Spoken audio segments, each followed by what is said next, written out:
നമസ്തേ, ഉച്ചവാർത്തയിലേക്ക് സ്വാഗതം. ആദ്യം പ്രധാന തലക്കെട്ടുകൾ നോക്കാം. വഖഫ് നിയമ ഭേദഗതി ബിൽ നാളെ പാർലമെന്റിൽ. BAC യോഗം ആരംഭിച്ചു. നിലപാടിലുറച്ച് KCBCയും CBCIയും. സഭകളുടെ അതൃപ്തി ഭയന്ന UDF. കോൺഗ്രസിനും CPMനും മുന്നറിയിപ്പുമായി ദീപിക മുഖപ്രസംഗം.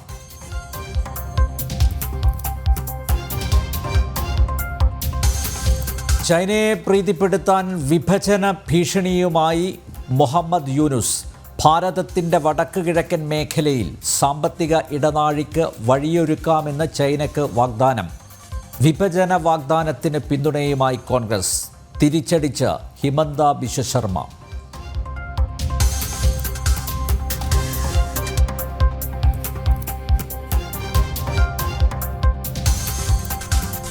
കൽപ്പറ്റ പോലീസ് സ്റ്റേഷനിൽ വനവാസി യുവാവിൻ്റെ ആത്മഹത്യയിൽ ജുഡീഷ്യൽ അന്വേഷണം കസ്റ്റഡി മരണമായി പരിഗണിക്കും. മരിച്ചത് അമ്പലവയൽ സ്വദേശി ഗോകുൽ.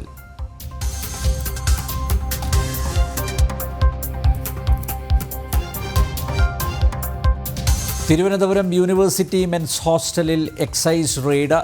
മുറികളിൽ നിന്ന് കഞ്ചാവ് കണ്ടെത്തി. പരിശോധന നടത്തിയത് SFI നിയന്ത്രണത്തിലുള്ള ഹോസ്റ്റലിൽ.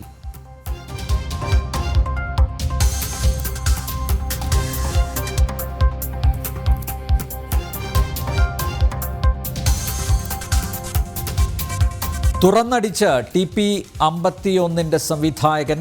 കപട ആവിഷ്കാര സ്വാതന്ത്ര്യവാദികൾ എവിടെയെന്ന് മൊയ്തു താഴത്ത്. തിയേറ്ററുകളിൽ ബോംബിടുമെന്ന് ഭീഷണിപ്പെടുത്തി. വിരട്ടൽ പിണറായിയുടെ ഓഫീസിൽ നിന്നും.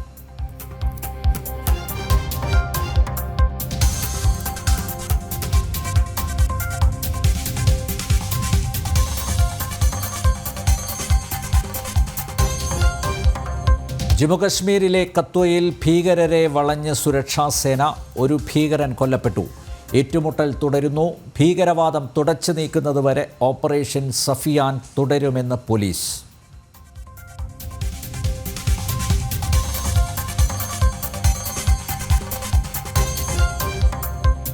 കുന്നമംഗലത്തെ തങ്കമണിക്കും കുടുംബത്തിനും ആശ്വാസം. ജപ്തി നടപടികൾക്ക് സാവകാശം നൽകി പെരുവയൽ സർവീസ് സഹകരണ ബാങ്ക്. നടപടി ജനം TV വാർത്തയെ തുടർന്ന് ജനം ഇമ്പാക്റ്റ്.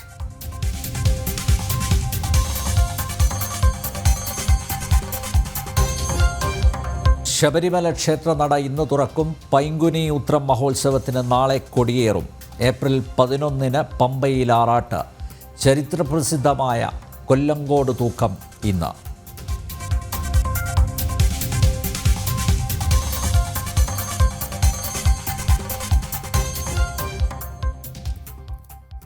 വാർത്തകൾ വിശദമായി നോക്കാം.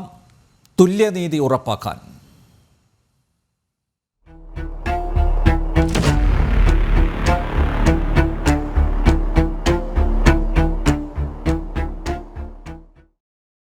വഖഫ് നിയമ ഭേദഗതി ബിൽ നാളെ പാർലമെന്റിൽ അവതരിപ്പിച്ചേക്കും. ബില്ലിനെ പിന്തുണയ്ക്കുമെന്ന് JDU ഉൾപ്പെടെയുള്ള ഘടകകക്ഷികൾ വ്യക്തമാക്കി. KCBCയും CBCIയും ബില്ലിനെ അനുകൂലിച്ച് പരസ്യമായി രംഗത്തെത്തിയത് കോൺഗ്രസ് ഉൾപ്പെടെ പ്രതിപക്ഷ അംഗങ്ങളെ പ്രതിസന്ധിയിലാക്കിയിട്ടുണ്ട്.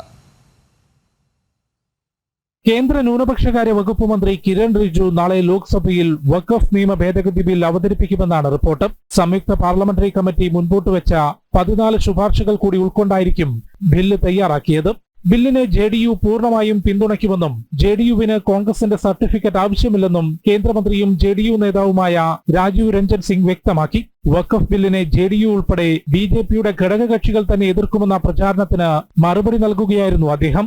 कांग्रेस पार्टी के सर्टिफिकेट की कोई जरूरत नहीं है. वो अपने गिरेबान में झांक के देखें.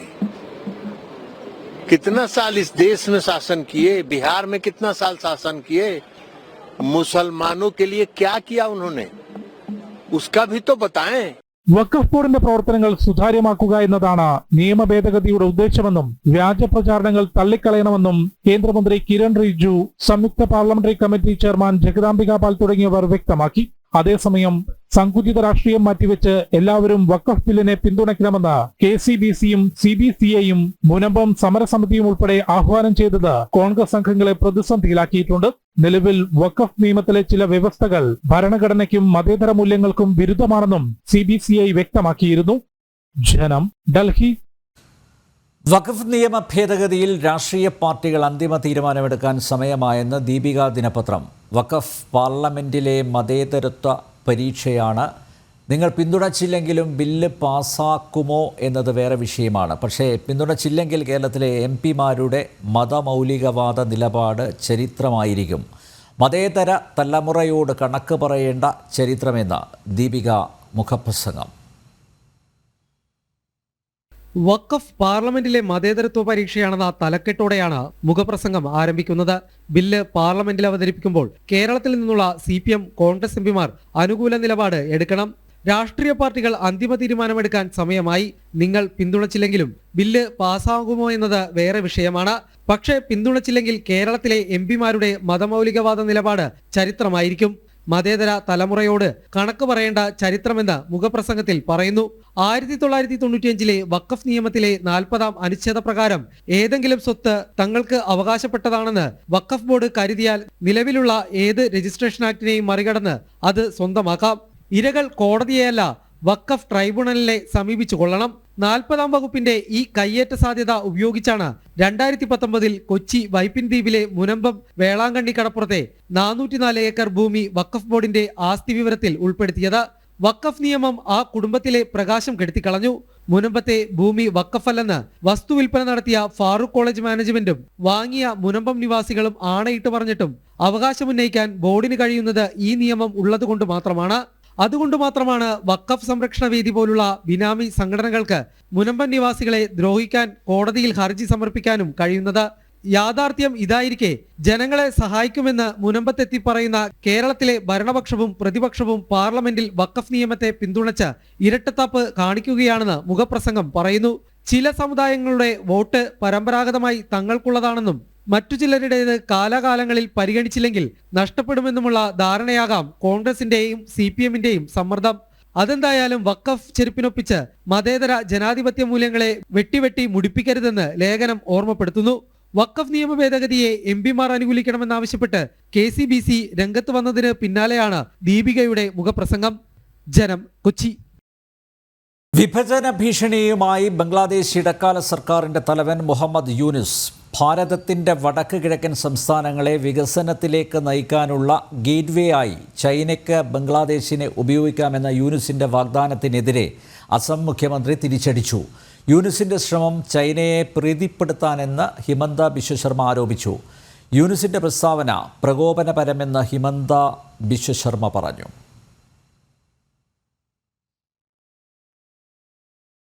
തിരുവനന്തപുരം യൂണിവേഴ്സിറ്റി ബോയ്സ് ഹോസ്റ്റലിൽ എക്സൈസ് പരിശോധനയ്ക്കിടെ കഞ്ചാവ് പിടികൂടി. SFI നിയന്ത്രണത്തിലുള്ള ഹോസ്റ്റലാണിത്. ലഹരി ഉപയോഗവും ഗുണ്ടാപ്രവർത്തനവുമായി ബന്ധപ്പെട്ട ഹോസ്റ്റലിനെതിരെ നേരത്തെയും പരാതികൾ വ്യാപകമായിരുന്നു. 20 ഗ്രാം കഞ്ചാവാണ് പിടികൂടിയത്. അതേസമയം ഹോസ്റ്റലിൽ SFIക്കാർ മാത്രമല്ല താമസിക്കുന്നതെന്ന വാദവുമായി SFI രംഗത്തെത്തി. വിവരങ്ങളുമായി ടിൻഡു ദാസ് ചേരുന്നു. ടിൻഡു, എക്സൈസിൻ്റെ പരിശോധന പൂർത്തിയായോ? ഈ പരിശോധനയിൽ പ്രതിഷേധം രേഖപ്പെടുത്തിയ ആരെങ്കിലും രംഗത്ത് വന്നിരുന്നോ? എന്താണ് വിശദാംശങ്ങൾ? അനിൽ നമ്പ്യാർ, SFIയുടെ പരിശോധന എക്സൈസിന്റെ പരിശോധന പൂർണ്ണമായിട്ടുണ്ട്.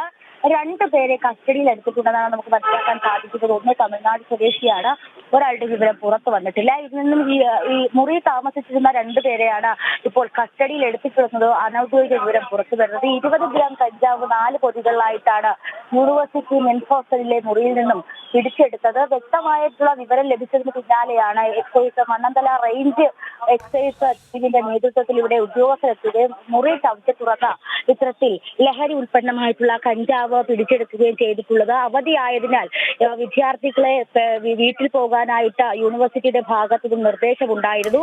കാരണം പകർച്ചവ്യാധികൾ ഉൾപ്പെടെ ചൂണ്ടിക്കാട്ടിയാണ് വിദ്യാർത്ഥികളെ തിരികെ വീടുകളിലേക്ക് മടങ്ങി പോകാൻ നിർദ്ദേശം നൽകിയത്. പക്ഷേ ഇവിടുത്തെ പോകാതിരുന്ന വിദ്യാർത്ഥികളുടെ റൂമുകളാണ് ഇപ്പോൾ പരിശോധിച്ചതെന്ന് മനസ്സിലാക്കാൻ സാധിക്കുന്നുണ്ട്. പരിശോധന നടക്കുന്ന സമയത്ത് തന്നെ SFIയുടെ ജില്ലാ നേതാക്കളും അതോടൊപ്പം തന്നെ CPMന്റെ പ്രാദേശിക നേതാക്കൾ ഉൾപ്പെടെ ഈ പ്രദേശത്ത് ഉണ്ടായിരുന്നു. ഈ പരിശോധന പുരോഗമിക്കുന്നതിനിടെ മാധ്യമങ്ങൾ വന്നതിന് പിന്നാലെ ഈ CPMന്റെ പ്രാദേശിക നേതാക്കന്മാർ മടങ്ങി പോവുകയായിരുന്നു. അപ്പോൾ എന്തായാലും നിലവിൽ ഇപ്പോൾ മെൻസ് ഹോസ്റ്റലിനകത്തെ പരിശോധനകൾ പൂർത്തിയായിട്ടുണ്ട്. SFIയുടെ നേതാക്കൾ ഇപ്പോൾ എക്സൈസ് കസ്റ്റഡിയിൽ എടുത്തു എന്ന് പറയുന്ന 2 പേർ അവർ യൂണിവേഴ്സിറ്റി കോളേജിൽ പഠിക്കുന്ന വിദ്യാർത്ഥികൾ തന്നെയാണോ? ഇത് ചോദിക്കാനുള്ള കാരണം യൂണിവേഴ്സിറ്റി മെൻസ് ഹോസ്റ്റലിൽ ബോയ്സ് ഹോസ്റ്റലിൽ സാധാരണ പുറത്തു നിന്നുള്ളവർ താമസിക്കാറുണ്ട്. മാത്രമല്ല കോളേജ് പഠനം പൂർത്തിയാക്കിയവരും അവിടെ തമ്പടിക്കാറുണ്ട്. ഇതൊക്കെ നേരത്തെ തന്നെ ഇത് പുറത്തു വന്ന കാര്യങ്ങൾ ആണ്. നേരത്തെയും പരിശോധന നടത്തിയപ്പോൾ പോലീസിന് ഇത് വ്യക്തമായതാണ്. ചില പ്രധാനപ്പെട്ട കേസുകളിലെ പ്രതികൾ പോലും അവിടെ ഒളിച്ച് താമസിച്ചിട്ടുണ്ട്. അതുകൊണ്ടാണ് ചോദിക്കുന്നത്, ഈ കസ്റ്റഡിയിലുള്ള 2 പേരും യൂണിവേഴ്സിറ്റി കോളേജിൽ പഠിക്കുന്നവരാണോ? നിലവിൽ പഠിക്കുന്നവരാണോ എന്നുള്ള വിവരം പുറത്തു വന്നിട്ടില്ല. കാരണം അവധിയായിരുന്ന സമയത്ത് ഭൂരിഭാഗം വിദ്യാർത്ഥികളും വീട്ടിലേക്ക് പോയിട്ടുണ്ട്. ഇതിന് റിസർച്ച് ചെയ്യുന്ന ആളുകളാണോ അല്ലെങ്കിൽ മറ്റാരെങ്കിലും ആണോ ഈ മുറിയിൽ താമസിക്കുന്നത് എന്ന രീതിയിൽ വിവരം ലഭിച്ചില്ല. കാരണം ഈ ഹോസ്റ്റലിനെ സംബന്ധിച്ചിടത്തോളം ഇപ്പോൾ വാർഡനില്ല എന്നാണ് നമുക്ക് മനസ്സിലാക്കാൻ സാധിക്കുന്നത്. അതുകൊണ്ട് തന്നെ അത്തരത്തിലുള്ള വിവരങ്ങളൊന്നും ശേഖരിക്കാൻ ഇതുവരെ സാധിച്ചിട്ടില്ല. എക്സൈസ് ഈ പരിശോധനകൾ പൂർത്തിയാക്കി മാധ്യമങ്ങളുടെ ശ്രദ്ധയിൽപ്പെടാതെയാണ് ഇതുവരെയും കൊണ്ടുപോയിട്ടുള്ളത് എന്ന് നമുക്ക് മനസ്സിലാക്കാൻ സാധിക്കുന്നുണ്ട്. ഏതായാലും 20 ഗ്രാം കഞ്ചാവാണ് പിടികൂടിയിട്ടുള്ളത്. 4 പ്രതികളിലായിട്ട് പിടികൂടി. അപ്പോൾ ഈ സംസ്ഥാന വ്യാപകമായിട്ട് ഹോസ്റ്റലുകളും കോളേജുകളും ഒക്കെ കേന്ദ്രീകരിച്ച് ലഹരി പരിശോധനകൾ ഊർജിതമാക്കുമ്പോഴും തിരുവനന്തപുരം മെൻസ് ഹോസ്റ്റലിനകത്ത് എന്തുകൊണ്ട് പരിശോധന നടത്തുന്നില്ല എന്നൊരു വാദം ഉയർന്നിരുന്നു. എന്തായാലും ഇപ്പോൾ വളരെ ചെറിയ അളവിലാണ് ഇപ്പോൾ ലഹരി മരുന്ന് പിടികൂടിയത്. 4 എക്സൈസ് ഉദ്യോഗസ്ഥർ മാത്രമാണ് ഒരു പരിശോധനയ്ക്കായിട്ട് ഇവിടെ എത്തിയിട്ടുള്ളത്. ഇനിയിപ്പോൾ ഈ പറയുന്ന പോലെ വിമർശനങ്ങളൊക്കെ ഉയർന്ന സാഹചര്യത്തിൽ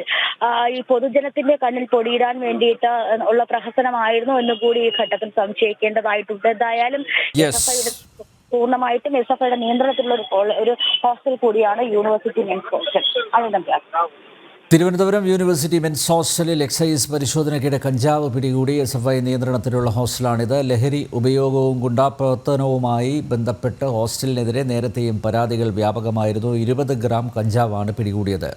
ഹോസ്റ്റലിൽ SFIക്കാർ മാത്രമല്ല താമസിക്കുന്നതെന്ന വാദവുമായി സംഘടന രംഗത്തെത്തിയിട്ടുണ്ട്. ടിൻഡുദാസാണ് വിവരങ്ങൾ നൽകിയത്. ആലപ്പുഴയിൽ യുവാവിൻ്റെ മരണം ബാങ്ക് ജപ്തിയിൽ മനംനൊന്ത് എന്ന കുടുംബം പുന്നപ്ര സ്വദേശി പ്രഭുലാലിനെയാണ് വീടിന് സമീപം മരിച്ച നിലയിൽ കണ്ടെത്തിയത്. വായ്പാ കുടിശ്ശികയെ തുടർന്ന് ഒരാഴ്ച മുമ്പ് കേരള ബാങ്ക് പ്രഭുലാലിൻ്റെ വീട് ജപ്തി ചെയ്തിരുന്നു. ഇന്നലെ വൈകിട്ടാണ് 38-കാരനായ പ്രഭുലാലിനെ വീടിനോട് ചേർന്ന ഷെഡിൽ മരിച്ച നിലയിൽ കണ്ടെത്തിയത്. കഴിഞ്ഞ 24-ന് കേരള ബാങ്ക് പ്രഭുലാലിന്റെ വീടും സ്ഥലവും ജപ്തി ചെയ്തിരുന്നു. 2018-ൽ കേരള ബാങ്കിന്റെ പുന്നപ്ര ശാഖയിൽ നിന്ന് എടുത്ത 3 ലക്ഷം രൂപയുടെ വായ്പാ തിരിച്ചടവ് മുടങ്ങിയതിനെ തുടർന്നായിരുന്നു ജപ്തി.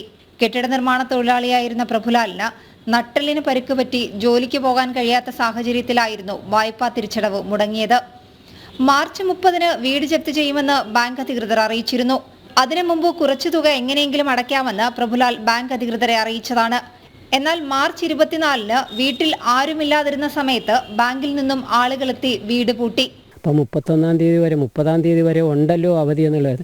24-ാം തീയതി 4:30 മണിയായപ്പം അവർ 5-6 പേര് വന്ന് എത്തിയത്. ഞാനില്ല, എൻ്റെ മോനില്ല, ഭാര്യ തൊഴിലുറപ്പ് സ്ഥലത്തായിരുന്നു. അയലന്തരത്തുകാരോട് പറഞ്ഞിട്ട് അവർ പോയി തൊഴിലുറപ്പ് സ്ഥലത്ത് നിന്ന് എൻ്റെ ഭാര്യയെ വിളിച്ചിട്ടുണ്ട്. വന്നപ്പോൾ അവർ പറഞ്ഞ് ഇത് ഞങ്ങൾ കൂട്ടിയിരിക്കാമെന്ന് പറഞ്ഞ് ഞങ്ങളുടെ അരിയും സാധനവും അന്ന് ഉച്ചക്ക് വെച്ച ചോറ് വരെ പെരക്കാത്തിരിക്കുക അതുപോലും എടുക്കാനുള്ള സൗകര്യം തന്നില്ല. ഉടുവസ്ത്രങ്ങൾ, ആധാർ കാർഡ്, റേഷൻ കാർഡ് ഇതെല്ലാം അലമാരിയിരിക്കുന്നു. ജപ്തി നോട്ടീസ് ലഭിച്ചപ്പോൾ സമയം നീട്ടി നൽകണമെന്നാവശ്യപ്പെട്ട് ബാങ്കിൽ അപേക്ഷ നൽകിയിരുന്നു. ജപ്തിക്ക് ശേഷം വീടിന്റെ വരാന്തയിലായിരുന്നു പ്രഭുലാൽ കഴിഞ്ഞിരുന്നത്.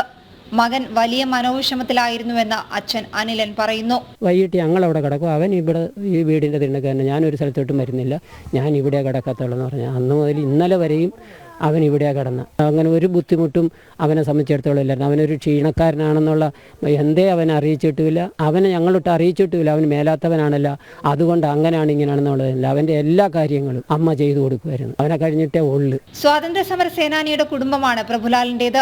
പോസ്റ്റ്മോർട്ടത്തിന് ശേഷം മാത്രമേ മരണകാരണം വ്യക്തമാകൂ. ജനം, ആലപ്പുഴ.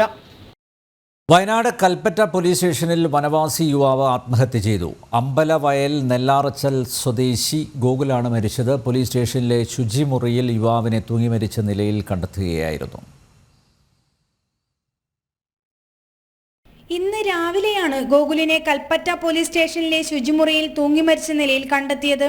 പെൺകുട്ടിയെ കാണാതായ കേസിൽ പോലീസ് ചോദ്യം ചെയ്യുന്നതിനിടയിൽ ഗോകുൽ ശുചിമുറിയിലേക്ക് പോവുകയായിരുന്നു.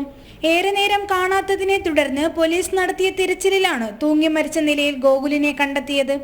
ആ സമയത്ത് ഈ മരണപ്പെട്ട ഡിസീസ് ആള് ബാത്റൂമിൽ പോകാൻ ആവശ്യപ്പെട്ടതുകൊണ്ട് ആ സമയത്ത് ബാത്റൂമിൽ പോയി കുറച്ച് കഴിഞ്ഞിട്ട് 10 മണി കഴിഞ്ഞിട്ട് നമുക്ക് കുറച്ച് സംശയം തോന്നിയതുകൊണ്ട് അതിൽ ബ്രേക്ക് ഓപ്പൺ ചെയ്യുമ്പോൾ അവന് ഒരു ഷർട്ട് ഇട്ടിട്ട്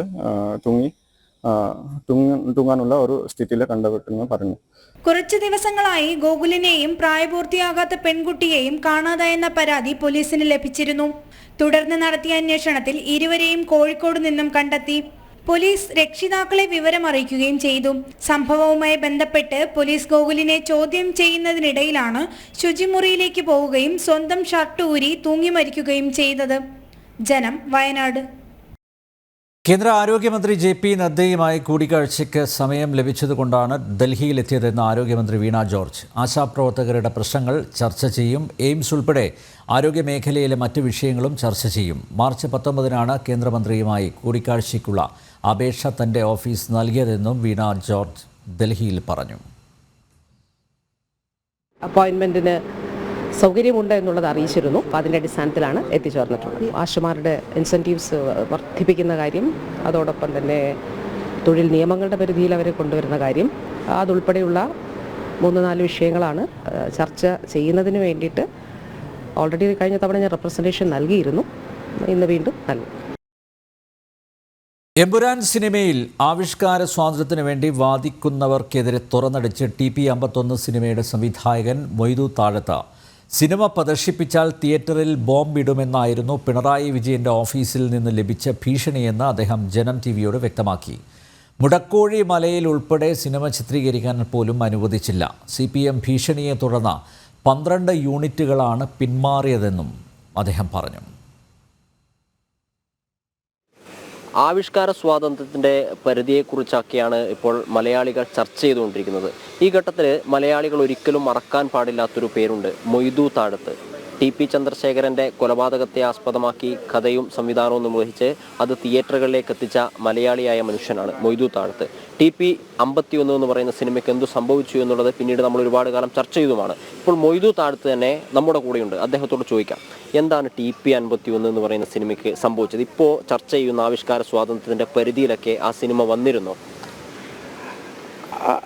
TP51 അതിൻ്റെ സിനിമയുടെ തുടക്കത്തിൽ തന്നെ പ്രശ്നമായിരുന്നു. TP ചന്ദ്രശേഖരൻ വളരെ ദാരുണമായി, വളരെ ഭീകരമായിട്ട് CPM ഫാസിസ്റ്റുകൾ കൊല ചെയ്തതാണ്. ഒരു 51 വെട്ടുവെട്ടി കൊന്ന ആ മനുഷ്യനെക്കുറിച്ച് ആദ്യം തിരക്കഥ രൂപപ്പെടുമ്പോൾ വളരെ സ്വകാര്യമായി വളരെ സീക്രട്ടായിട്ട് തിരക്കഥ പുറപ്പെടുവിച്ച് സിനിമ അങ്ങോട്ട് തുടങ്ങിയപ്പോൾ ഈ ആവിഷ്കാരവാദികളുണ്ടല്ലോ, പുത്തൻ ബുദ്ധിജീവികൾ, ഇവരുടെ സ്വഭാവം ആ സിനിമ യഥാർത്ഥത്തിൽ ഷൂട്ട് ചെയ്യാൻ അനുവദിച്ചില്ല. പല തവണയായിട്ട് 40-45 ദിവസം ഒഞ്ചിയം, വടകര പരിസര പ്രദേശങ്ങളിൽ ഷൂട്ടിംഗ് നടന്നു. മലയാളത്തിലെ വളരെ പ്രമുഖരായ ഇപ്പോൾ ശിവജി ഗുരുവായൂർ, റിയാസ് ഖാൻ, ഭീമൻ ലഘു, ദേവി അജിത്ത് തുടങ്ങിയ ആളുകൾ, ഇവർക്കൊക്കെ ഭീഷണിയായിരുന്നു. കാരണം ഏകദേശം എനിക്ക് തോന്നുന്നു ഒരു 12ഓളം യൂണിറ്റുകൾ തന്നെ CPMൻ്റെ ഭീഷണി വന്നിട്ട് പോയിട്ടുണ്ട്. ആർട്ടിസ്റ്റുകളെയും കൊണ്ട് നമ്മൾ മുടക്കോഴി മലയിൽ പോയ സമയത്ത് നമ്പർ പ്ലേറ്റ് ഇല്ലാത്ത വണ്ടി ഈ ഷൂട്ടിങ്ങിൻ്റെ സമയത്ത് വന്ന് അവരെയൊക്കെ ഓടിക്കുകയാണ് ചെയ്തത്. മുടക്കോഴി മല എന്ന് പറയുന്നത് കൊടിസുനിയൊക്കെ ഒളിവിൽ താമസിച്ച സ്ഥലം. പക്ഷേ ആ മുടക്കോഴി മല നമുക്ക് പോകാൻ പറ്റാത്തതുകൊണ്ട് വിലങ്ങാട് അതുപോലത്തെ ഒരു ലൊക്കേഷൻ ആർട്ട് ഡയറക്ടർ പോയിട്ട് കണ്ട് നമ്മോട് പറഞ്ഞു, ഓക്കെ സാർ ശരിയാണെന്ന് പറഞ്ഞു. ക്യാമറമാന് ഞാനൊക്കെ പോയി റിയാസ് ഖാൻ ഒരു ഫൈറ്റ് ഷൂട്ട് ചെയ്യുന്ന അവിടെ നമ്പർ പ്ലേറ്റ് ഇല്ലാത്ത വണ്ടി വന്നുകൊണ്ട് റിയാസ് ഖാനൊക്കെ ഓടിക്കുകയാണ് ചെയ്തത്. അങ്ങനെ പിന്നീട് ഞങ്ങൾ തൊടുവേ. ഇപ്പോൾ ഈ എമ്പുരാൻ എന്ന് പറയുന്ന സിനിമ ഭയങ്കര ആവിഷ്കാര സ്വാതന്ത്ര്യം യഥാർത്ഥത്തിൽ TP51 തിയേറ്ററിൽ ഇറങ്ങുന്ന സമയത്ത് ആ വെള്ളിയാഴ്ച വ്യാഴാഴ്ചയാണ് CPMൻ്റെ ഓഫീസിൽ നിന്ന്, പിണറായിയുടെ ഓഫീസിൽ നിന്ന് വളരെ വ്യക്തമായിട്ട് നിർദ്ദേശങ്ങൾ പോകുന്ന ലിബർട്ടി ബഷീറിന് ഈ സിനിമ തിയേറ്ററിൽ പ്രദർശിപ്പിച്ചു കഴിഞ്ഞാൽ തിയേറ്ററിൽ ബോംബിടും എന്നാണ് പറഞ്ഞത്. ഇതാണ് ആവിഷ്കാര സ്വാതന്ത്ര്യം. പിന്നെ ഈട എന്ന് പറയുന്ന സിനിമ 2 ദിവസമാണ് കണ്ണൂർ ജില്ലയിൽ ഓടിയത്. ഭയങ്കര ആൾക്കൂട്ടായിരുന്നു.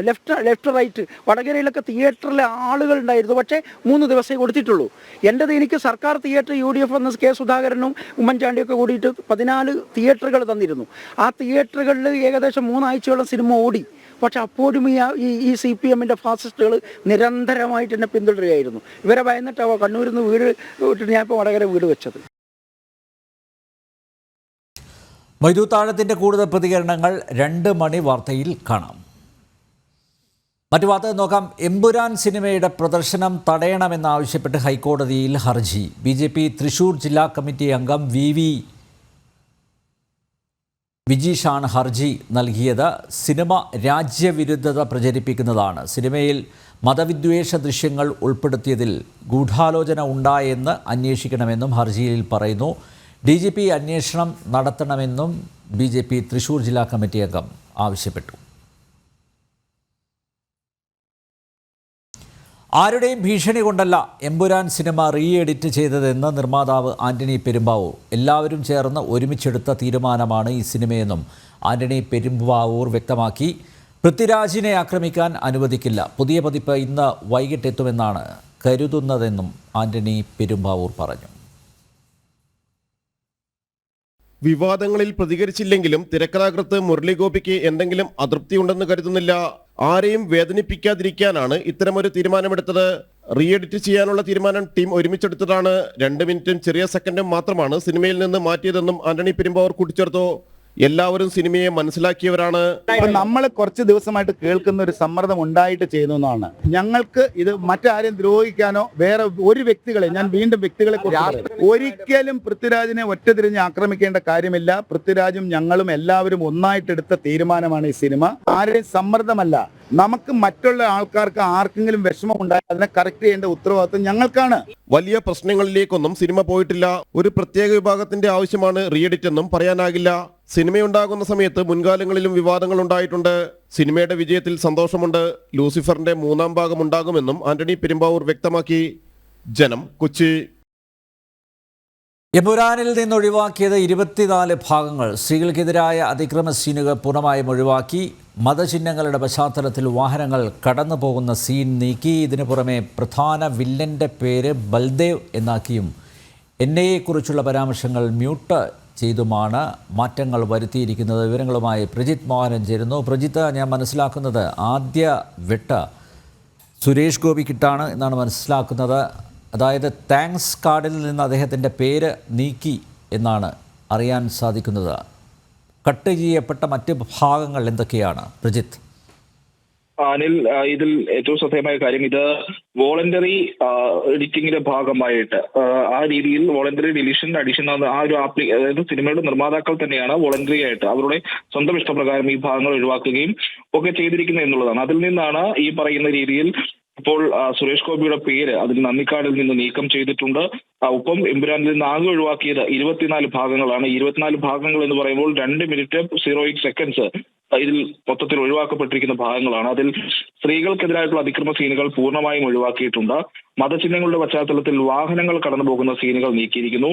ഈ പ്രധാന വില്ലന്റെ പേര് ആദ്യമുണ്ടായിരുന്ന ബൽദേവ് എന്ന പേര് തന്നെ സിനിമയിൽ ഉടനീളം ഉപയോഗിക്കുന്ന സാഹചര്യത്തിലേക്ക് പോയിരിക്കുന്നു. NIA-യെക്കുറിച്ചുള്ള പരാമർശം മ്യൂട്ട് ചെയ്തിരിക്കുന്നു. നന്ദിക്കാടിൽ നിന്ന് സുരേഷ് ഗോപിയുടെ പേര്, അതുപോലെ തന്നെ പൃഥ്വിരാജിന്റെ കഥാപാത്രവും അച്ഛൻ കഥാപാത്രവും തമ്മിലുള്ള സംഭാഷണം ഒഴിവാക്കിയിട്ടുണ്ട്.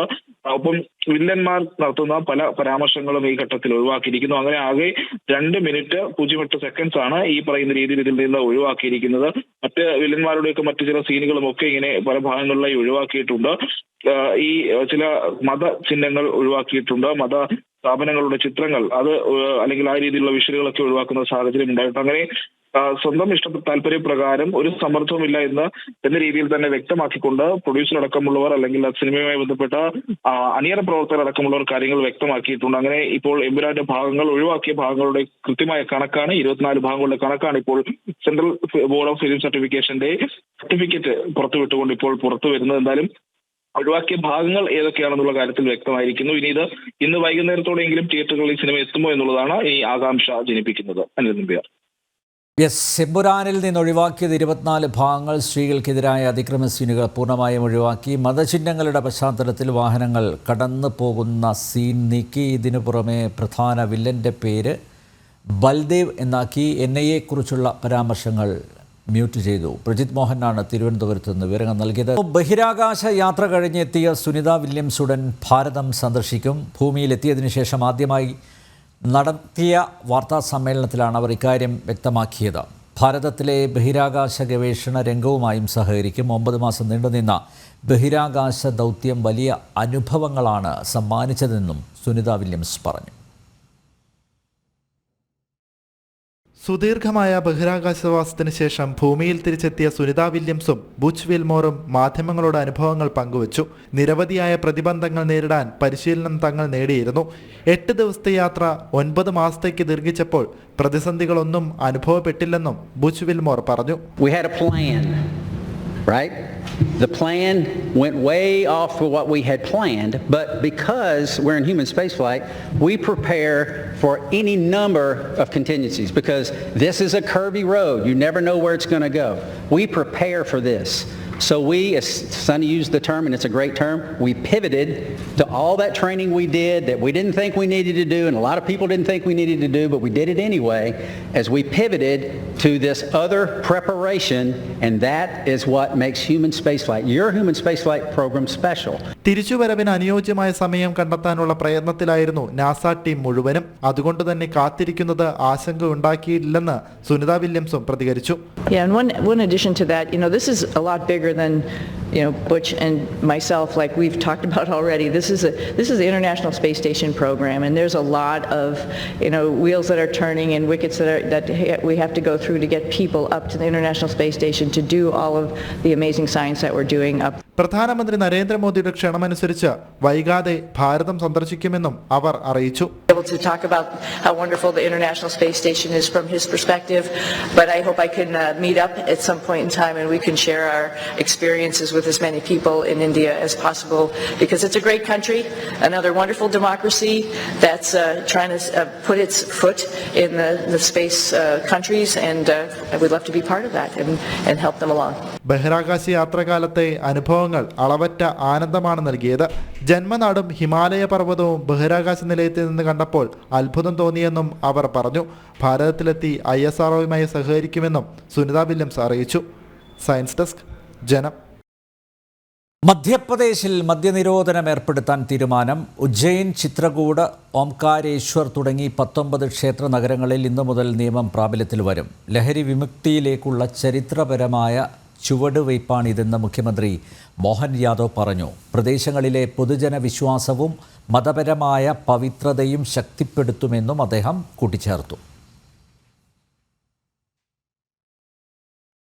सबसे पहले तो मैं नवरात्रि की शुभकामनाएं देता हूं, और मध्य प्रदेश शासन ने जो निर्णय लिया है शराबबंदी का, उसके लिए मध्य प्रदेश के यशस्वी मुख्यमंत्री श्री मोहन यादव जी को मैं आभार प्रकट करता हूं कि उन्होंने सही समय पर सही निर्णय लिया है कि धार्मिक स्थलों में शराबबंदी के लिए, और इसका रिजल्ट बहुत अच्छा मिलेगा भविष्य में। लेकिन सिर्फ इस शासन का काम नहीं है, इसके अंदर सभी जनमानस, साधु संत और सब लोगों को सहयोग देंगे, तभी ये मिशन सफल हो पाएगा, तभी ये शराबबंदी सफल हो पाएगी।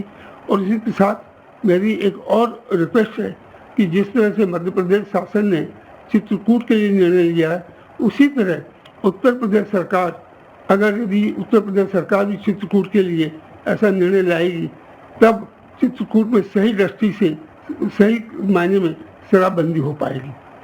और मैं यही कहूँगा अंत में कि हम सबको इसमें सहयोग करना पड़ेगा। ये सिर्फ शासन का कार्य नहीं है, हम सब का कार्य है।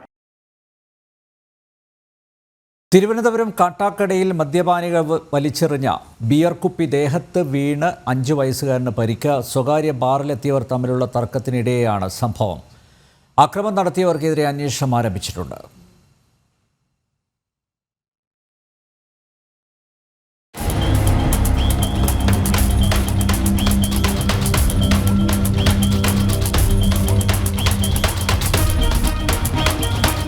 മദ്യ മദ്യപാനികൾ വലിച്ചെറിഞ്ഞ ബിയർ കുപ്പി ദേഹത്ത് വീണ് 5 വയസ്സുകാരന് പരിക്ക്. കള്ളിക്കാട് അരുവിക്കുഴി സ്വദേശി ആദം ജോണാണ് പരിക്കേറ്റത്. കുട്ടിയുടെ പിതാവ് രജീഷിനും പരിക്കേറ്റിട്ടുണ്ട്. കാട്ടാക്കടയിലെ സ്വകാര്യ ബാറിലെത്തിയവർ തമ്മിലുള്ള തർക്കത്തിനിടെയാണ് സംഭവം. ബാറിന് പുറത്ത് കാറിലുണ്ടായിരുന്നവരും ബാറിനകത്തുണ്ടായിരുന്ന ഒരു വിഭാഗവുമായി വാക്കുതർക്കമുണ്ടാവുകയും ഇത് കയ്യാങ്കളിയിലേക്ക് നീങ്ങുകയുമായിരുന്നു. ഇതിനിടെയാണ് ബാറിൽ നിന്നിറങ്ങിയവർ കയ്യിലുണ്ടായിരുന്ന ബിയർ കുപ്പി റോഡിലേക്ക് വലിച്ചെറിഞ്ഞത്. ഈ സമയം ഇതുവരെ വരികയായിരുന്ന കുഞ്ഞിനും പിതാവിനുമാണ് പരിക്കേറ്റത്. ഇവിടെ വിസ്മയിൽ പോയിട്ട് നമ്മൾ കിള്ളി വരെ പോയായിരുന്നു ഫുഡ് കഴിക്കാൻ വേണ്ടി കൊച്ചിന്. തിരിച്ചു വരുന്ന വഴിക്കാണ് അഭിരാമിയുടെ ഫ്രണ്ട് വരുന്നപ്പോൾ ഒരു കുപ്പി ഇങ്ങനെ വരുന്നത് കുഞ്ഞിൻ്റെ നെഞ്ചത്ത് വന്നു വീണ്. അതിനുശേഷം പൊട്ടിത്തെറിച്ച് കൊച്ചിൻ്റെ കാലും അഭാവെല്ലാം കീറിയിട്ടുണ്ട്. എൻ്റെ ദേഹത്തും വന്ന് വീണിട്ടുണ്ട്. അങ്ങനെ സ്റ്റേഷനിൽ വന്ന് പരാതി കൊടുത്തപ്പോഴാണ് സാറ് വന്ന് ഹോസ്പിറ്റലിലോട്ട് വരാൻ പറയും.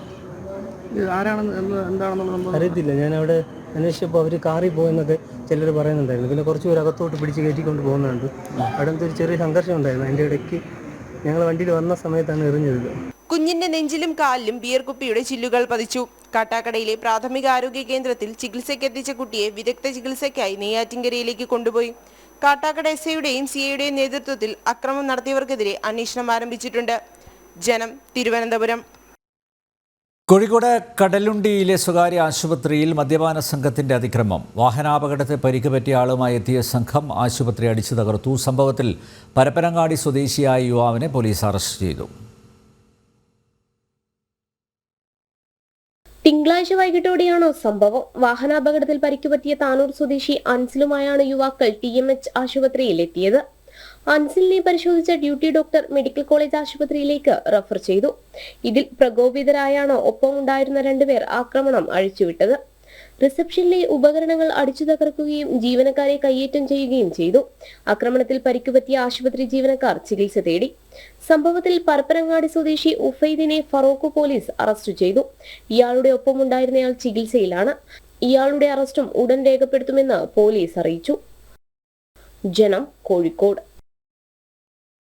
തിരുവനന്തപുരം പൂജപ്പുര SI സുധീഷിനെ കുത്തിക്കൊലപ്പെടുത്താൻ ശ്രമിച്ച കേസിൽ പ്രതിയെ പിടികൂടാനാവാതെ പോലീസ്. ഗുണ്ടാ നേതാവ് ശ്രീജിത്ത് ഉണ്ണി ഒളിവിലാണെന്നാണ് സൂചന. ഈ മാസം 27-ാം തീയതി രാത്രി 9:30 മണിയോടെയാണ് SIക്ക് കുത്തേറ്റത്. 28ഓളം കേസിൽ പ്രതിയായ ഉണ്ണിയെ നേരത്തെ കാപ്പ ചുമത്തി ജയിലിൽ അടച്ചിരുന്നു. സംഭവം നടന്ന 4 ദിവസം പിന്നിടുമ്പോഴും പ്രതിയെക്കുറിച്ചുള്ള യാതൊരു വിവരവും പോലീസിനില്ല. നിരവധി കാപ്പ കേസുകളിലടക്കം പ്രതിയായ ശ്രീജിത്ത് ഉണ്ണി SI സുധീഷിനെ കുത്തിപ്പരിക്കേൽപ്പിച്ച ശേഷം കടന്നുകളയുകയായിരുന്നു. പ്രതി ഒളിവിലാണെന്നാണ് പോലീസ് ഭാഷ്യം. നഗരപരിധിയിലും പുറത്തുമായി പ്രതിക്കായി അന്വേഷണം ശക്തമാക്കിയെന്ന് പറയുമ്പോഴും ശ്രീജിത്ത് ഉണ്ണി എവിടെയെന്ന ചോദ്യത്തിന് കൃത്യമായ ഉത്തരം പോലീസിന്റെ പക്കലില്ല. തിരുവനന്തപുരം സിറ്റി പോലീസ് കമ്മീഷണർ ഓഫീസിന് 2 കിലോമീറ്റർ പരിധിയിലാണ് പൂജപ്പുര പോലീസ് സ്റ്റേഷൻ സ്ഥിതി ചെയ്യുന്നത്. എന്നിരിക്കെ പ്രതിയെ പിടികൂടുന്നതിൽ കാലതാമസം നേരിടുന്നത് വിമർശനങ്ങൾക്കിടയാക്കുന്നുണ്ട്. കഴിഞ്ഞ വ്യാഴാഴ്ചയാണ് പൂജപ്പുര സ്റ്റേഷൻ SI സുധീഷിന് പരിക്കേൽക്കുന്നത്. പാങ്ങാട് മിലിറ്ററി സ്റ്റേഷൻ സമീപത്ത് വെച്ച് രാത്രി 10:30 മണിയോടുകൂടിയാണ് ആക്രമണം നടന്നത്. സ്ഥലത്ത് മദ്യപിച്ച് ബഹളം വെച്ച ഗുണ്ടാ നേതാവ് ശ്രീജിത്ത് ഉണ്ണിയെ പിടികൂടാൻ ശ്രമിക്കുന്നതിനിടെ പ്രതി കുത്തിപ്പരിക്കേൽപ്പിച്ച ശേഷം കടന്നുകളയുകയായിരുന്നു. ജനം, തിരുവനന്തപുരം. പെരുന്നാൾ ആഘോഷവുമായി ബന്ധപ്പെട്ട് കോഴിക്കോട് വിവിധയിടങ്ങളിൽ അലക്ഷ്യമായി പടക്കം പൊട്ടിക്കുകയും വാഹനങ്ങൾ തടയുകയും ചെയ്ത സംഭവത്തിൽ കേസെടുത്ത് പോലീസ്. നാദാപുരം കല്ലാച്ചിയിലും പേരോടും വാണിമേലിലും നടന്ന അതിക്രമങ്ങളിൽ നിരവധി പേർക്കെതിരെയാണ് കേസെടുത്തിരിക്കുന്നത്.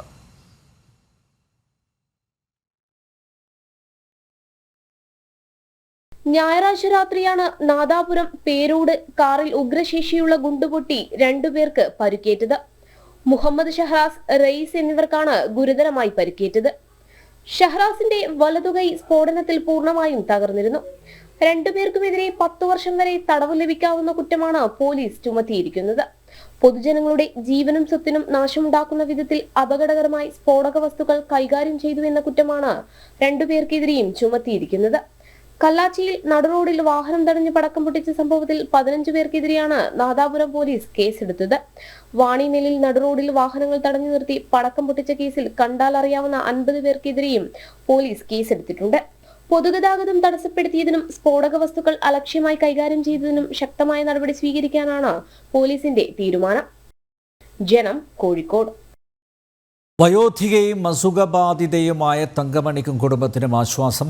ജനം TV വാർത്തയ്ക്ക് പിന്നാലെ ജപ്തി നടപടികൾക്ക് സാവകാശം നൽകി പെരുവയൽ സർവീസ് സഹകരണ ബാങ്ക്. എഴുത്തും വായനയും അറിയാത്ത തങ്കമണിയെയും ദിവ്യാംഗനായ മകനെയും കബളിപ്പിച്ച് ബന്ധു സഹകരണ ബാങ്കിൽ നിന്ന് 10 ലക്ഷം രൂപ ലോൺ എടുക്കുകയായിരുന്നു. ജപ്തി നോട്ടീസ് വന്നതോടെയാണ് ലോൺ എടുത്ത വിവരം കുടുംബം അറിയുന്നത്. വയോധികയും അസുഖബാധിതയുമായ തങ്കമണിയെയും ഭിന്നശേഷിക്കാരനായ മകനെയും കബളിപ്പിച്ച് തങ്കമണിയുടെ സഹോദരൻ വിനു പെരുവയൽ സർവീസ് സഹകരണ ബാങ്കിൽ നിന്ന് 10 ലക്ഷം രൂപ ലോൺ എടുത്തു എന്നായിരുന്നു വയോധികയുടെയും കുടുംബത്തിന്റെയും പരാതി. ലോൺ അടയ്ക്കാതെ വന്നതോടുകൂടി കുടിശ്ശിക 25 ലക്ഷം കടന്നു. അതോടെ വീട് ജപ്തി ചെയ്യാനുള്ള നടപടികളിലേക്ക് ബാങ്ക് അധികൃതർ കടന്നിരുന്നു. ഈ കുടുംബത്തിന്റെ ദുരവസ്ഥ ചൂണ്ടിക്കാട്ടി ജനം TV വാർത്ത നൽകിയതിന് പിന്നാലെയാണ് ജപ്തി നടപടിയിലേക്ക് കടക്കാതെ ബാങ്ക് കുടുംബത്തിന് സാവകാശം നൽകിയത്. വീടും സ്ഥലവും ലേലത്തിൽ വെക്കുമെന്ന് ബാങ്ക് മുന്നറിയിപ്പ് നൽകിയെങ്കിലും നടപടിയിലേക്ക് കടന്നിരുന്നില്ല. 24-ാം തീയതിയായിരുന്നു ലേലം പറഞ്ഞത്. അതിൽ ജനം TV ആൾക്കാർ വന്ന് ഈ ചാനലിലൊക്കെ ജനം TV ചാനലിൽ കൊടുത്തതിനോടായിരിക്കും ഞങ്ങളെ ലേലം മാറ്റിവെച്ചത്. മറ്റൊരാൾ കുടുംബത്തെ കബളിപ്പിച്ചെടുത്ത ലോൺ തിരിച്ചടയ്ക്കാൻ കഴിയില്ലെന്നാണ് തങ്കമണിയും കുടുംബവും പറയുന്നത്. മാവൂർ പോലീസ് സ്റ്റേഷനിൽ കുടുംബം പരാതി നൽകിയിട്ടുണ്ട്.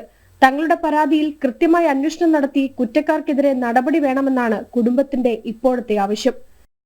ജനം, കോഴിക്കോട്. സംസ്ഥാനം പുതിയ സാമ്പത്തിക വർഷത്തിലേക്ക്. കഴിഞ്ഞ സാമ്പത്തിക വർഷം സംസ്ഥാനത്തെ ചെലവ് 1.75 ലക്ഷം കോടി രൂപ കഴിഞ്ഞു.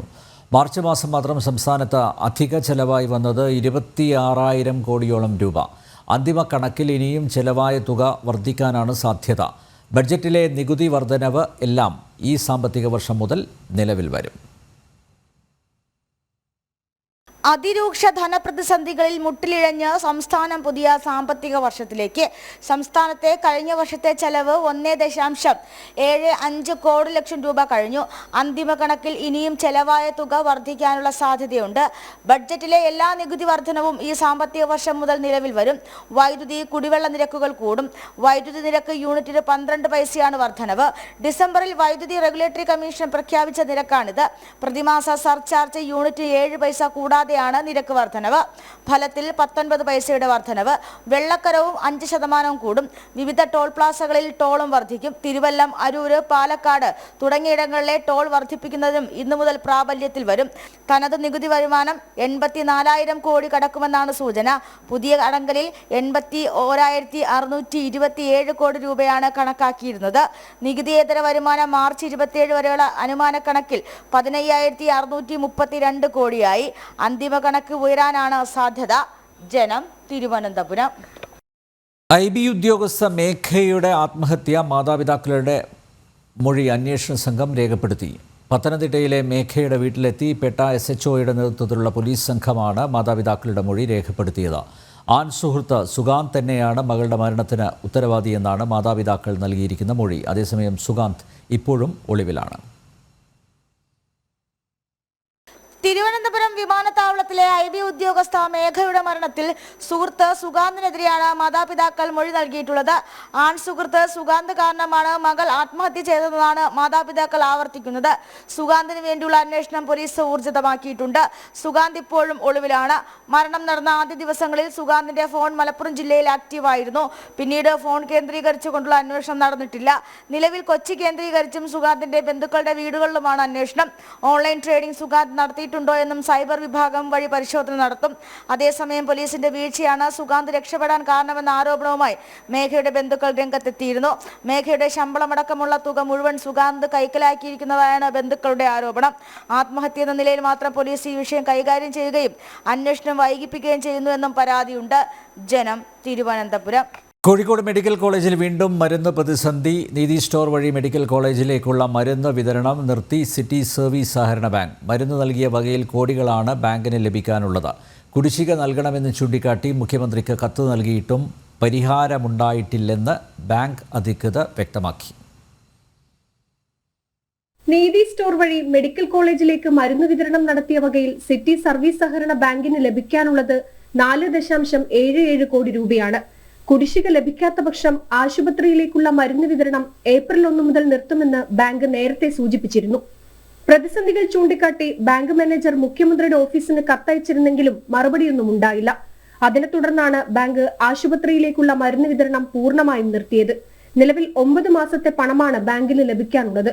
ഗവൺമെന്റ് നടപ്പിലാക്കുന്ന കാസ്പ്, മെഡിസെപ്പ്, ESI തുടങ്ങിയ ഇൻഷുറൻസ് പദ്ധതികളിലെ മരുന്നുകളും നീതി സ്റ്റോർ വഴി വിതരണം ചെയ്തിരുന്നു. Kozhikode medical college hospital development സൊസൈറ്റിയുമായുള്ള കരാറിന്റെ അടിസ്ഥാനത്തിലാണ് സിറ്റി സർവീസ് സഹകരണ ബാങ്ക് നീതി സ്റ്റോർ വഴി മരുന്ന് വിതരണം ചെയ്തിരുന്നത്. നീതി സ്റ്റോർ വഴിയുള്ള മരുന്ന് വിതരണം നിലച്ചതോടെ ആശുപത്രിയിലെത്തുന്ന പാവപ്പെട്ട രോഗികളാണ് ദുരിതത്തിലായിരിക്കുന്നത്. ജനം, കോഴിക്കോട്. താമരശ്ശേരി ഷഹബാസ് കൊലക്കേസിൽ പ്രതികളായ വിദ്യാർത്ഥികളുടെ ജാമ്യാപേക്ഷ പരിഗണിക്കുന്നത് ഈ മാസം 3 മാറ്റി. Kozhikode additional district and sessions കോടതിയാണ് 6 വിദ്യാർത്ഥികളുടെ ജാമ്യാപേക്ഷ പരിഗണിച്ചത്. റിമാൻഡിൽ കഴിയുന്ന 6 കുട്ടികളുടെയും ജാമ്യാപേക്ഷ ജുവനൈൽ ജസ്റ്റിസ് ബോർഡ് തള്ളിയിരുന്നു. ഇതിനെ തുടർന്നാണ് ജില്ലാ കോടതിയെ സമീപിച്ചത്. കൊലപാതകത്തിൽ മുതിർന്നവർക്കുള്ള പങ്ക് അന്വേഷിക്കണമെന്നാവശ്യപ്പെട്ട് കുടുംബം മുഖ്യമന്ത്രിയെ 4 ദിവസം മുമ്പ് കണ്ടിരുന്നു.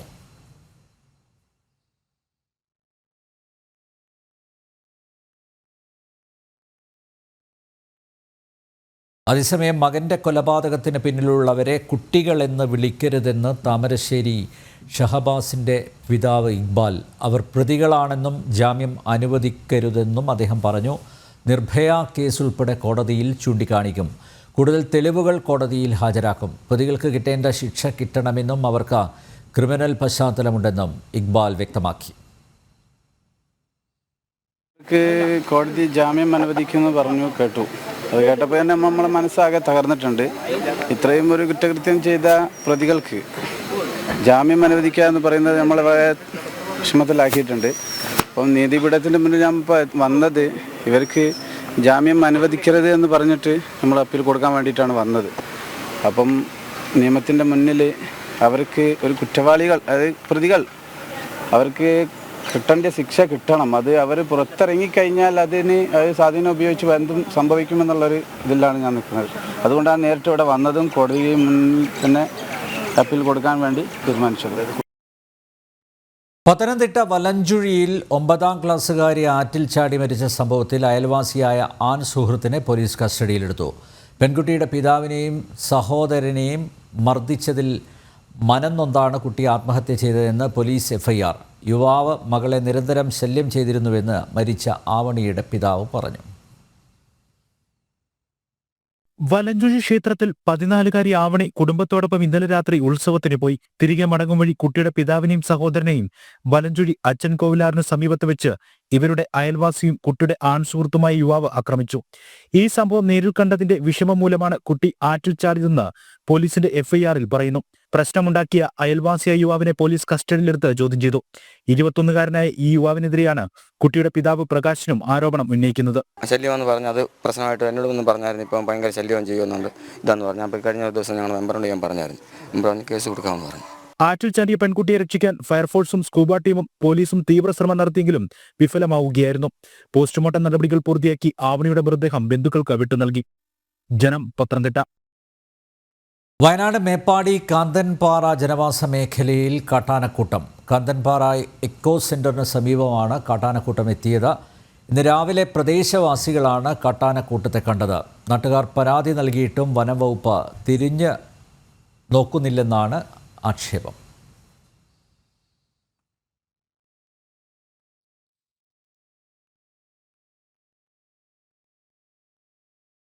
സംസ്ഥാന നഴ്സിംഗ് കൗൺസിൽ യോഗം യഥാസമയം ചേരാത്തതിനാൽ വലഞ്ഞ് നഴ്സുമാർ.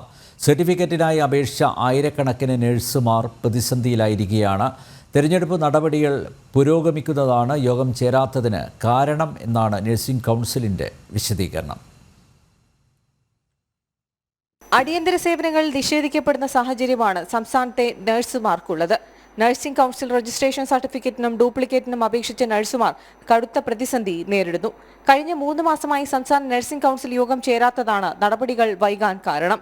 തെരഞ്ഞെടുപ്പ് നടപടികൾ പുരോഗമിക്കുന്നതിനാൽ യോഗം ചേരാൻ കഴിയില്ലെന്നാണ് നഴ്സിംഗ് കൗൺസിലിന്റെ വിശദീകരണം. വിദേശത്തേക്ക് ജോലിക്ക് പോകേണ്ടവരും അവിടെ നിന്ന് തിരികെ നാട്ടിലേക്ക് മടങ്ങേണ്ടവർക്കും സർട്ടിഫിക്കറ്റ് ലഭിച്ചിട്ടില്ല. നഴ്സിംഗ് കൗൺസിൽ തെരഞ്ഞെടുപ്പ് ഫലപ്രഖ്യാപനത്തിന് ഇനിയും 4 മാസം കൂടി അവശേഷിക്കുന്നുണ്ട്.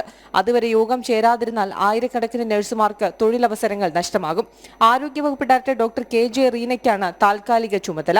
എന്നിട്ടും കൗൺസിലിന്റെ ദൈനംദിന പ്രവർത്തനങ്ങളും യോഗങ്ങളും ചേരാത്തതിനെതിരെ വ്യാപക വിമർശനമാണ് ഉയരുന്നത്. ജനം, തിരുവനന്തപുരം. കർണാടകത്തിൽ ഇന്നു മുതൽ പാലിന് 4 രൂപ വില വർദ്ധിക്കുമെങ്കിലും കേരളത്തിൽ നിലവിൽ വില വർധന ഉദ്ദേശിക്കുന്നില്ലെന്ന് മിൽമ ചെയർമാൻ KS മണി. കർണാടകത്തിൽ നിന്നും കേരളം 1.5 ലക്ഷം ലിറ്റർ പാലാണ് ദിവസവും വാങ്ങുന്നത്. എന്നാൽ കുറഞ്ഞ വിലയ്ക്കാണ് നേരത്തെ തന്നെ ലഭിക്കുന്നതെന്നതിനാൽ വില കൂടിയാലും അത് കേരളത്തെ ബാധിക്കില്ല എന്നാണ് മിൽമ ചെയർമാൻ പറയുന്നത്. കർണാടകയിൽ പാലിന് ഇന്നു മുതൽ ലിറ്ററിന് 4 രൂപ വർദ്ധിക്കുന്നത് കേരളത്തിലും വില വർധനവിന് ഇടയാക്കുമോ എന്ന ആശങ്കയിലായിരുന്നു ജനങ്ങൾ. എന്നാൽ നിലവിൽ വില വർദ്ധിപ്പിക്കേണ്ട സാഹചര്യമില്ല എന്ന് മിൽമ ചെയർമാൻ KS മണി പറഞ്ഞു. പ്രതിദിനം 1.5 ലക്ഷം ലിറ്റർ പാല് കേരളം കർണാടകയിൽ നിന്ന് വാങ്ങുന്നുണ്ട്. എന്നാൽ നേരത്തെ തന്നെ കുറഞ്ഞ വിലയ്ക്കാണ് ലഭിക്കുന്നത്. അതിനാൽ തന്നെ അവിടെ വില വർധനവ് ഉണ്ടായാലും അത് സംസ്ഥാനത്തെ ബാധിക്കില്ല. കർണാടകയിലായാലും ഇതര സംസ്ഥാനങ്ങളിലായാലും കേരളത്തിലെ കർഷകർക്ക് മിൽമ കൊടുക്കുന്ന വിലയേക്കാളും വളരെ ചുരുങ്ങിയ വിലയാണ് അവർക്ക് കിട്ടിക്കൊണ്ടിരിക്കുന്നത്. ഞാൻ മനസ്സിലാക്കിയത് 32 രൂപയാണ് 1 ലിറ്റർ പാലിന് കർണാടകയിൽ ഒക്കെ കഴിഞ്ഞ കാലങ്ങളിൽ കിട്ടിക്കൊണ്ടിരിക്കുന്നത്. ഇവിടെ നമ്മൾ 46 രൂപ 50 പൈസ വരെ 1 ലിറ്റർ പാലിന് കൊടുക്കുമ്പോഴാണ് അത്രയും കിട്ടിക്കൊണ്ടിരുന്നത്. നമ്മൾ മേടിക്കുന്ന പാലിന് 4 രൂപ വെച്ച് അധിക വില കൊടുക്കേണ്ടി വരും എന്ന ഒരു പ്രതിസന്ധി നമുക്ക്, അതാണ് പലരുടെയും ആശങ്ക വരുന്നത്. അപ്പോൾ അങ്ങനെ വരുമ്പോഴും ഇപ്പോൾ കേരളത്തിൽ നിന്നും നമ്മൾ കർഷകരിൽ നിന്നും സംഭരിക്കുന്ന പാലിൻ്റെ വിലയേക്കാളും കുറഞ്ഞ വിലയ്ക്കാണ് കിട്ടുന്നത്. അതുകൊണ്ടാണ് ഇപ്പോഴത്തെ സാഹചര്യത്തിൽ മിൽമ പാല് വില കൂട്ടുന്നതിനെക്കുറിച്ച് ഒരു ചർച്ചയും ഒരു ഭാഗത്തും നടന്നിട്ടില്ല. ഇപ്പോൾ നമ്മൾ 3 ലക്ഷം ലിറ്ററിലധികം പാല് മേടിച്ചുകൊണ്ടിരുന്നതാണ്. അവിടെയും പാല് കുറവാണെന്നും പറഞ്ഞ് ഇപ്പോൾ 1.5 ലക്ഷം ലിറ്ററാണ് നമുക്ക് തന്നുകൊണ്ടിരിക്കുന്നത്. ചൂട് കൂടിയതോടെ സംസ്ഥാനത്തെ പാലുൽപാദനത്തിൽ കുറവുണ്ടായിട്ടുണ്ട്. കർണാടക, തമിഴ്നാട്, ആന്ധ്ര തുടങ്ങിയ സംസ്ഥാനങ്ങളിൽ നിന്നൊക്കെ മിൽമ പാല് വാങ്ങുന്നുണ്ട്. കർണാടകത്തിന് പിന്നാലെ മറ്റ് സംസ്ഥാനങ്ങളും വില വർദ്ധിപ്പിച്ചാൽ അത് പ്രതിസന്ധി ഉണ്ടാക്കാൻ സാധ്യതയുണ്ടെന്നും മിൽമ കണക്കുകൂട്ടുന്നുണ്ട്. അതുകൊണ്ട് തന്നെ സംസ്ഥാനത്ത് പാലുൽപാദനം വർദ്ധിപ്പിക്കാൻ പുതിയ നടപടികൾ ആലോചിക്കുന്നുണ്ടെന്നും മിൽമ ചെയർമാൻ വ്യക്തമാക്കി. രാജ്യത്ത് വാണിജ്യ സിലിണ്ടറിന് വില കുറച്ചു. 19 കിലോ വാണിജ്യ സിലിണ്ടറിന് 41 രൂപയാണ് കുറച്ചത്. 1803 രൂപയിൽ നിന്ന് 1762 രൂപയായാണ് കൊച്ചിയിൽ വാണിജ്യ സിലിണ്ടറിൻ്റെ വില കുറഞ്ഞത്. അതേസമയം ഗാർഹിക LPG സിലിണ്ടറിൻ്റെ വിലയിൽ മാറ്റമില്ല.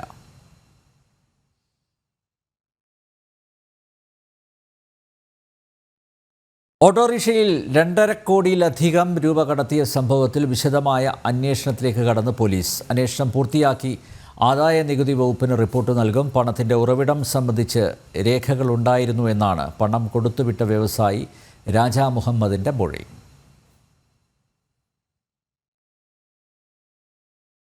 ശനിയാഴ്ച രാവിലെ 11 മണിയോടെയാണ് ഓപ്പറേഷൻ ഡി ഹണ്ടിന്റെ ഭാഗമായുള്ള പരിശോധനയ്ക്കിടെ ഓട്ടോറിക്ഷയിൽ കടത്തിയ 2,70,00,000 രൂപ പിടികൂടിയത്. പരിശോധനയ്ക്കിടെ ഓട്ടോറിക്ഷയിൽ ഉണ്ടായിരുന്നവരുടെ പരിഭ്രമം കണ്ട് സംശയം തോന്നിയായിരുന്നു വിശദമായി പരിശോധിച്ചതും പണം കണ്ടെടുത്തതും. പണം കൊടുത്തുവിട്ട എറണാകുളം മാർക്കറ്റിലെ വ്യവസായി രാജാ മുഹമ്മദിനെ പോലീസ് ചോദ്യം ചെയ്തിരുന്നു. മാർക്കറ്റ് റോഡിലെ കെട്ടിടം വാടകയ്ക്കെടുത്തിരുന്നുവെന്നും അതിന്റെ നവീകരണത്തിനാണ് പണം കൊടുത്തുവിട്ടതെന്നുമാണ് രാജാ മുഹമ്മദിന്റെ മൊഴി.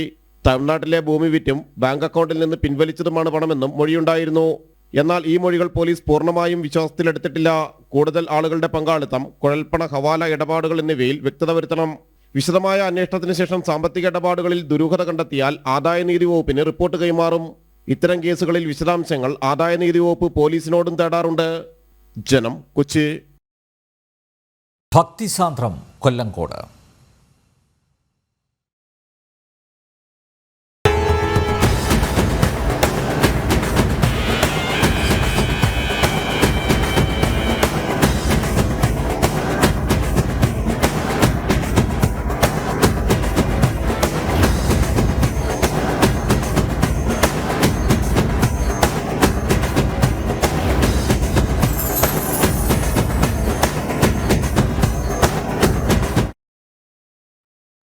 ചരിത്രപ്രസിദ്ധമായ കൊല്ലങ്കോട് തൂക്കം ഇന്ന് 1200 തൂക്കക്കാരും 1166 കുട്ടികളുമാണ് ഈ വർഷം തൂക്കം നേർച്ചയുടെ ഭാഗമാകുന്നത്.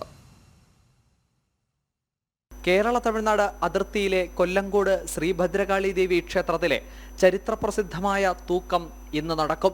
രാവിലെ 6:30 ഉഷപൂജയ്ക്കു ശേഷം ദേവി പച്ചപ്പന്തലിലേക്ക് എഴുന്നള്ളും. തുടർന്ന് തൂക്കത്തിന് ആരംഭം കുറിക്കും. 1200 നേർച്ച തൂക്കക്കാരും 1166 കുട്ടികളുമാണ് ഈ വർഷത്തെ തൂക്ക മഹോത്സവത്തിന്റെ ഭാഗമാകുന്നത്. തൂക്കത്തിനുള്ള എല്ലാ ക്രമീകരണങ്ങളും സജ്ജമായതായി trust president advocate Ramachandran Nair Janam ടിവിയോട് പറഞ്ഞു. 300 പോലീസ് ഉണ്ടായിരിക്കും, 300 ഹോം ഗാർഡ് ഉണ്ടായിരിക്കും.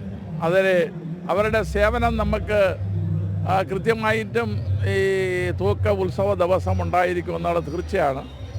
അതിനുവേണ്ട അവർക്ക് വേണ്ട എല്ലാ സഹായ സഹകരണങ്ങളും ഞങ്ങൾ ഒരുക്കിയിട്ടുണ്ട്.